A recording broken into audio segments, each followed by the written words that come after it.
Avis, chers abonnés, Shalom, chers frères et sœurs.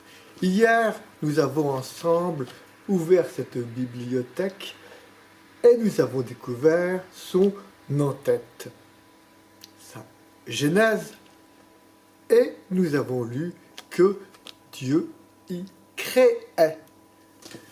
Donc, ça a duré, puisque ce n'est pas qu'il créa, mais qu'il créait. Et puis, vous savez que cela a pris des jours pour sortir de ce fameux tohu bohu. Je vous ferai grâce de chaque étape de cette création, mais en relisant cette en-tête, vous verrez que à chaque chose créée, Dieu dit et vit que cela était bon. Arrivé à l'homme, Dieu dit et vit que cela était très bon. Pourquoi était-ce différent? Pourquoi était-ce très bon?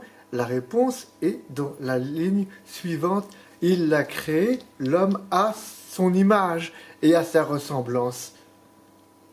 Donc, l'homme, à la différence de l'animal, est appelé à devenir comme Dieu, mais pas à la naissance, après toute une vie de sanctification qu'on pourrait appeler de divinisation.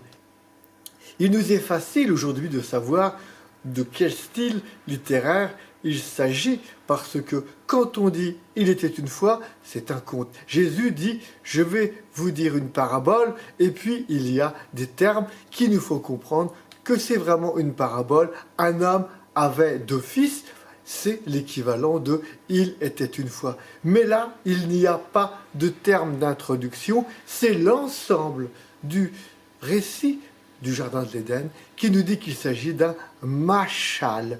Le machal est un récit que l'on trouve dans la Bible qui a 2 caractéristiques. D'un côté, on va dire qu'il a un pied dans le mythe et de l'autre dans la fable. Ce qui veut dire, du côté du mythe, que c'est un récit sur nos origines, un récit fondateur qui va nous suivre jusqu'à aujourd'hui et répondre à nos questions d'aujourd'hui.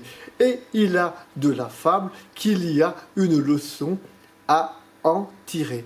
Donc demain, nous allons lire ensemble cette histoire de Adam et Hava, Adam et Ève. Adam qui en hébreu se traduit par le glaiseux et Ève la vivante. Une aventure passionnante. À demain, chers abonnés.